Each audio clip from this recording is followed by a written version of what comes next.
Bonjour et merci à tous ceux qui consacrent des précieuses minutes de leur temps pour suivre le contenu des vidéos que nous mettons sur cette chaîne. Cette chaîne, faut-il le rappeler, a été conçue pour que l'électorat camerounais dispose des indicateurs pertinents qui lui permettent de distinguer le bon grain de l'ivraie parmi les candidats à l'élection présidentielle d'octobre 2025. Pour ce faire, il est important que ceux qui sont connectés s'abonnent et fassent des likes pour atteindre le maximum de Camerounais possible. Le chemin parcouru jusqu'alors nous a permis d'établir que la naissance du Cameroun s'est effectuée dans une dynamique antagoniste entre le modèle social occidental et le modèle social traditionnel. Une dynamique antagoniste qui a commencé dans les années 1884 et a connu son épilogue en 1957 par la naissance de l'État camerounais. Et la naissance s'est effectuée dans un équilibre qui a fait que l'État camerounais est une combinaison entre le modèle social occidental et le modèle social traditionnel. Nous avons appelé le compromis. Ce compromis fait naître un État corpusculaire, un État qui a la forme corpusculaire. Malheureusement, nous avons aussi constaté que la plupart des acteurs politiques de l'époque avaient mal résolu le complexe de castration, se retrouvaient en situation de crise d'identité. C'est pour ça que les lois qui seront votées dans les assemblées de 1960 et 1961 sont des lois qui vont faciliter l'imitation, donc la transposition des institutions françaises au Cameroun. Parmi les institutions, la première transposée par la loi du 68 du 11 juillet 1962, cette institution sera l'administration publique. L'administration publique qui va donc être en vigueur dans le jeune État camerounais sera une administration publique qui est la pâle copie, la copie intégrale de l'administration publique jacobine. Nous le notions déjà, que c'est déjà un point de dissonance qui faisait que l'administration publique importée n'était pas adaptée au système qui était ambiant. En allant plus loin, en faisant une approche téléologique, la transposition de l'administration publique jacobine dans le jeune État camerounais est un suicide. C'est un suicide parce que l'administration jacobine, en feuilletant l'histoire de la France, est conçue pour la stabilisation des institutions. Parce qu'il ne faut pas se leurrer, malgré la révolution de 1789 en France, la monarchie ne s'était pas arrêtée, bien qu'on présente cette évolution comme l'abolition de la monarchie. Après 1789, il y a encore eu deux grandes monarchies. Celle de Louis-Philippe, qui est partie de 1830 à 1848, et celle de Napoléon III, qui est partie de 1852 à 1870. Entre les monarchies, il y avait des républiques. Entre 1789 et 1870, il y a eu au moins 7 régimes. Donc, la structure qui se met donc en place à partir de 1870, après la guerre contre la Prusse, a choisi de stabiliser l'institution, de stabiliser le régime, la République.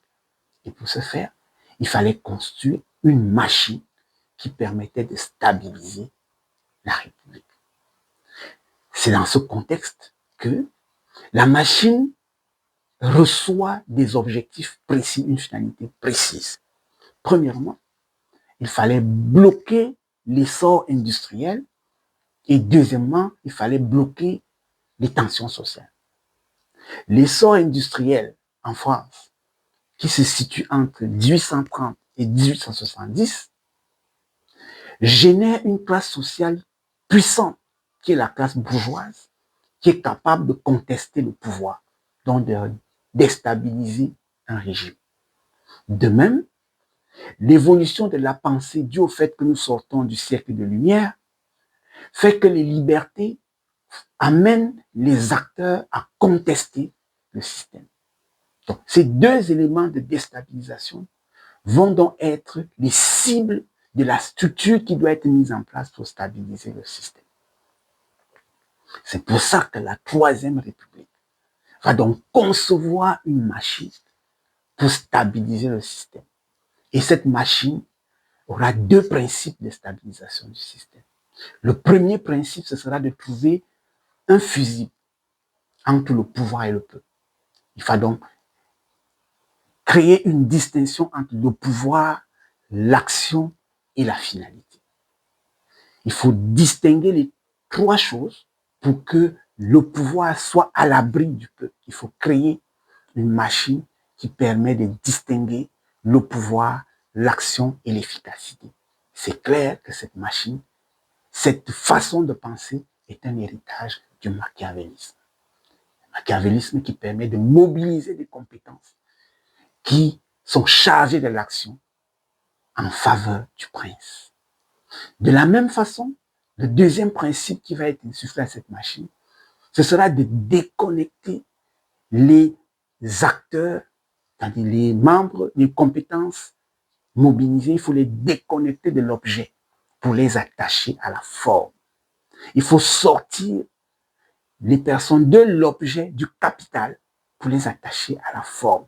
La forme prend donc le dessus sur l'action elle-même, sur le capital. Et ça, c'est la franc-maçonnerie. Parce que la franc-maçonnerie, faut-il le rappeler, est, puisque c'est la Troisième République, est l'église d'État pendant la Troisième République. C'est comme ça qu'on appelle la franc-maçonnerie. La Troisième République est dirigée par les francs-maçons en France. Donc la machine qu'ils vont donc mettre en place va donc avoir les traces de ce machiavélisme et marquée par la franc-maçonnerie.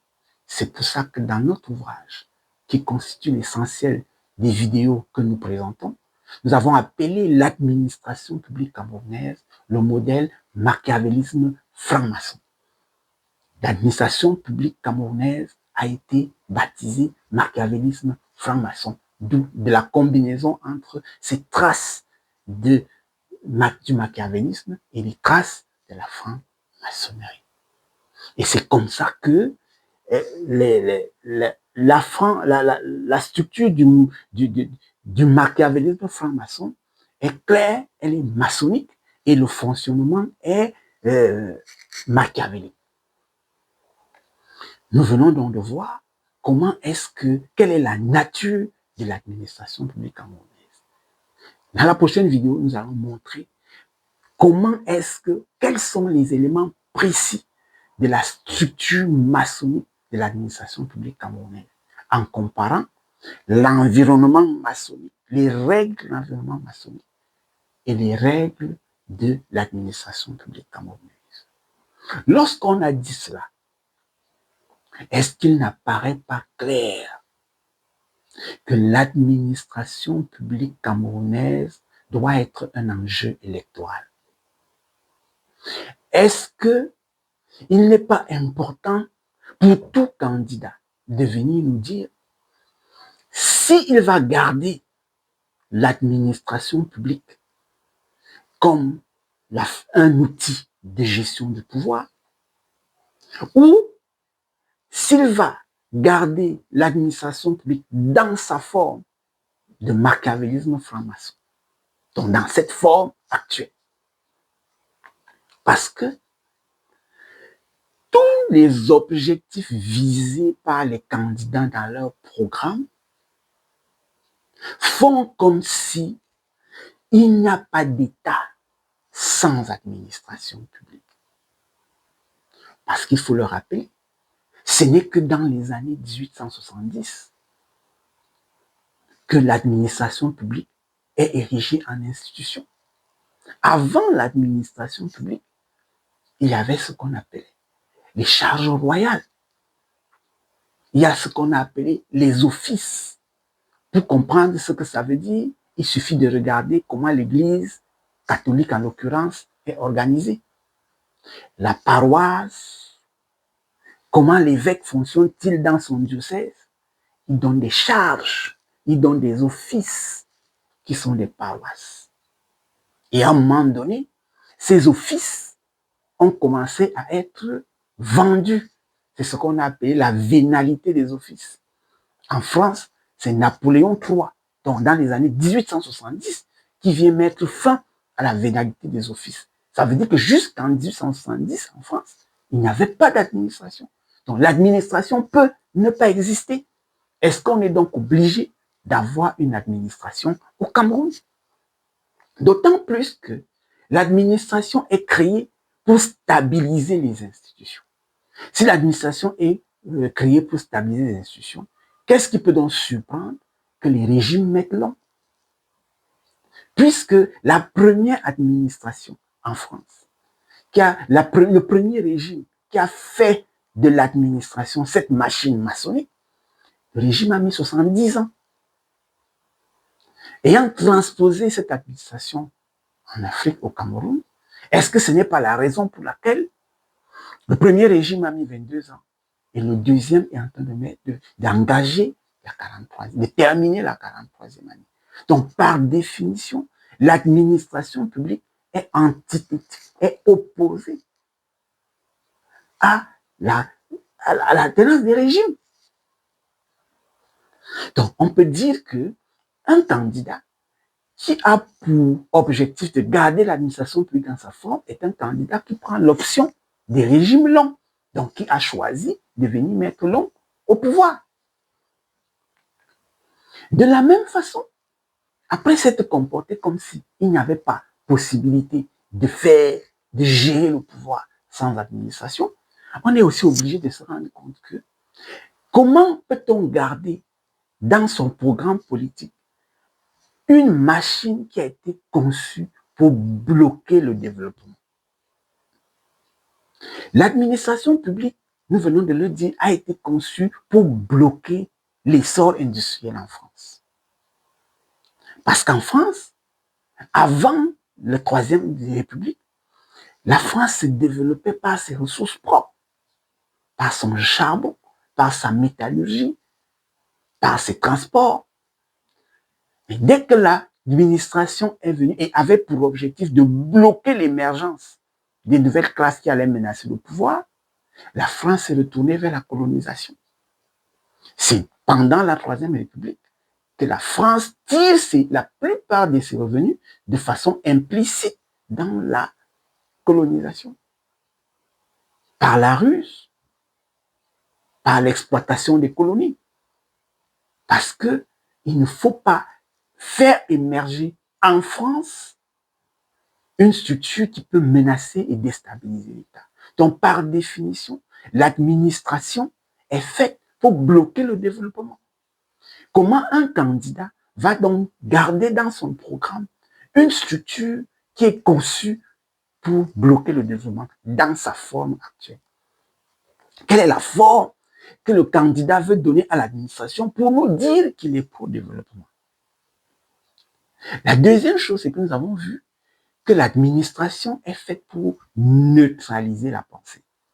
Parce que, faut-il le rappeler, c'est pendant la Troisième République en France que l'Église est séparée de l'État.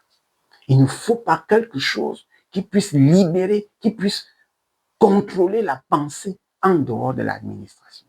Il faut séparer l'Église de l'État. C'est la laïcité. Parce que le seul contrôleur de la pensée, ça doit être l'administration. Et c'est au même moment qu'on démocratise l'école.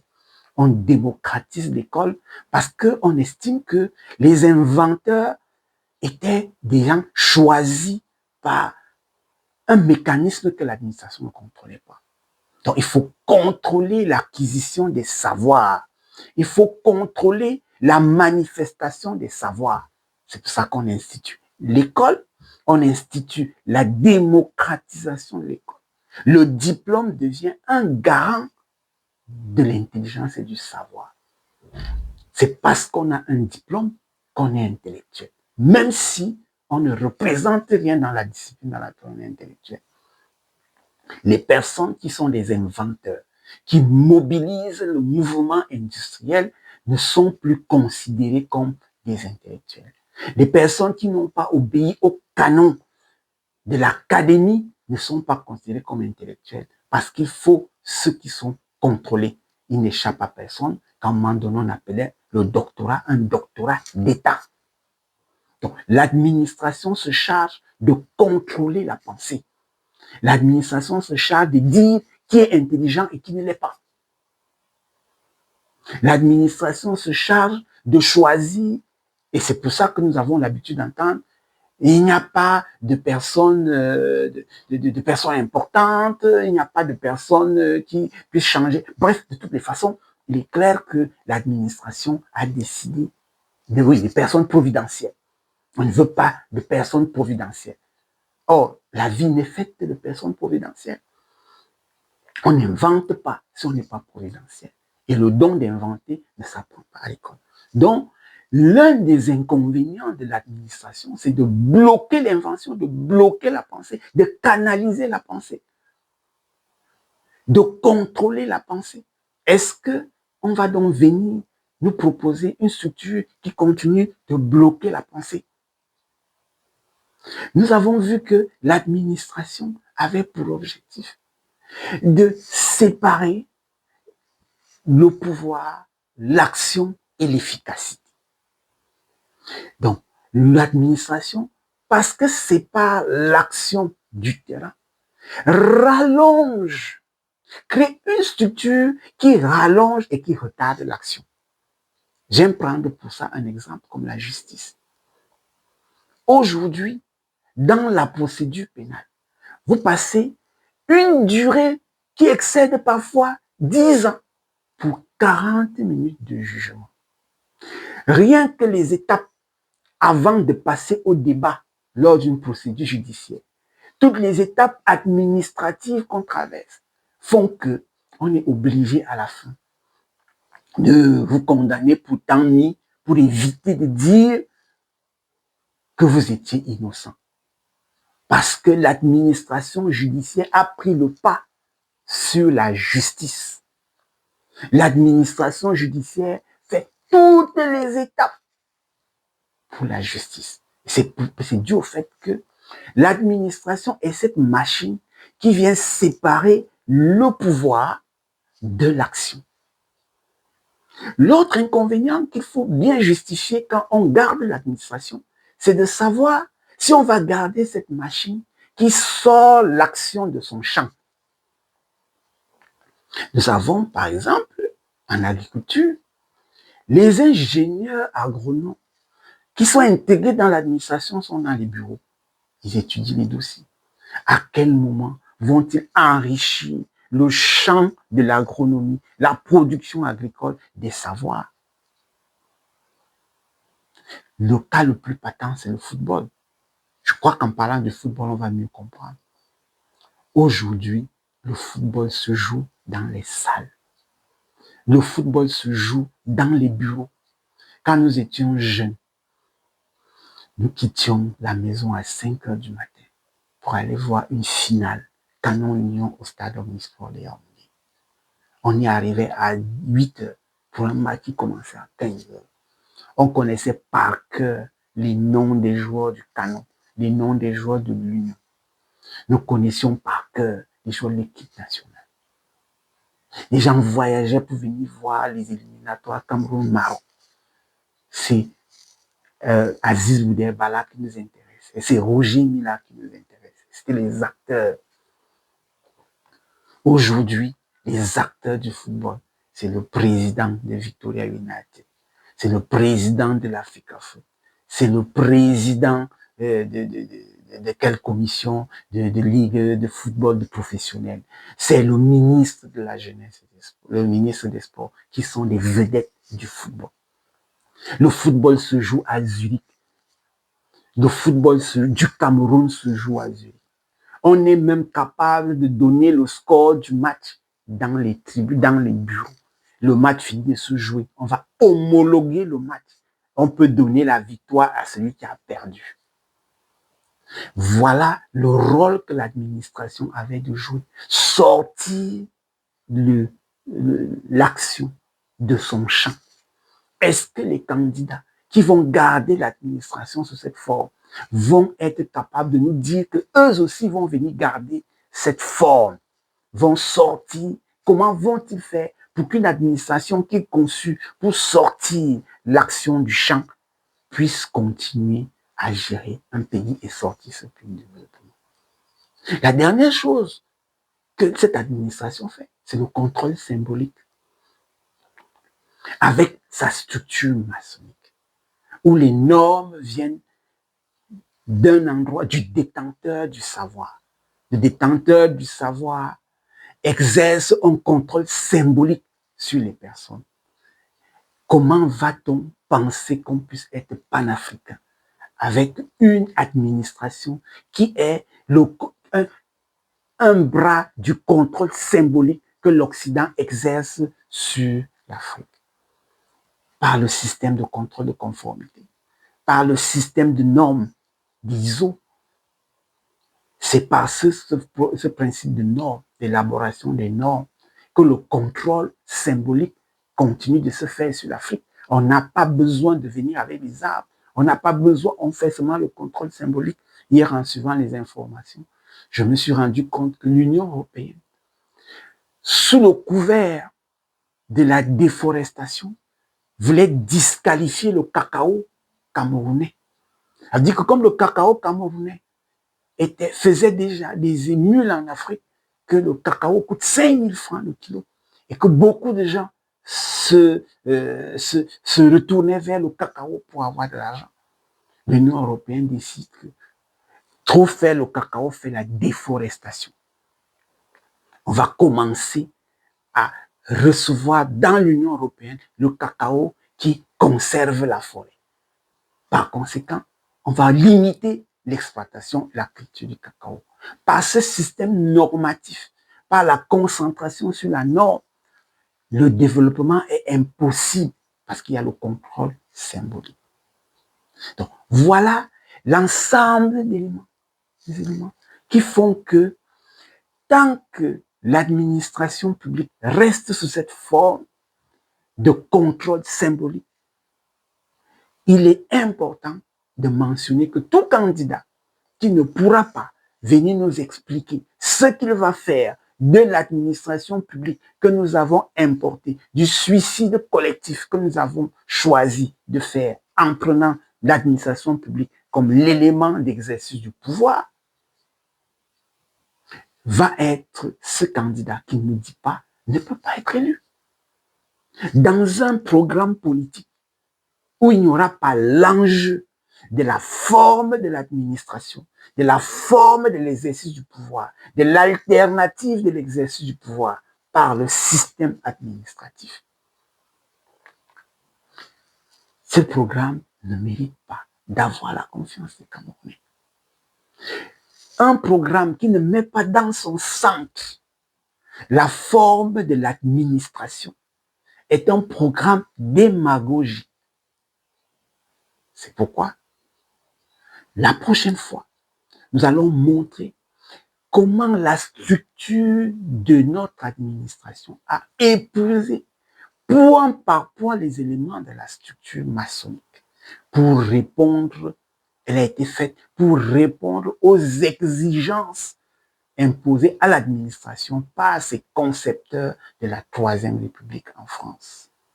L'administration publique a été conçue pour bloquer le développement, pour bloquer la pensée, pour déconnecter l'action de son champ, pour retarder l'action et pour le contrôle symbolique.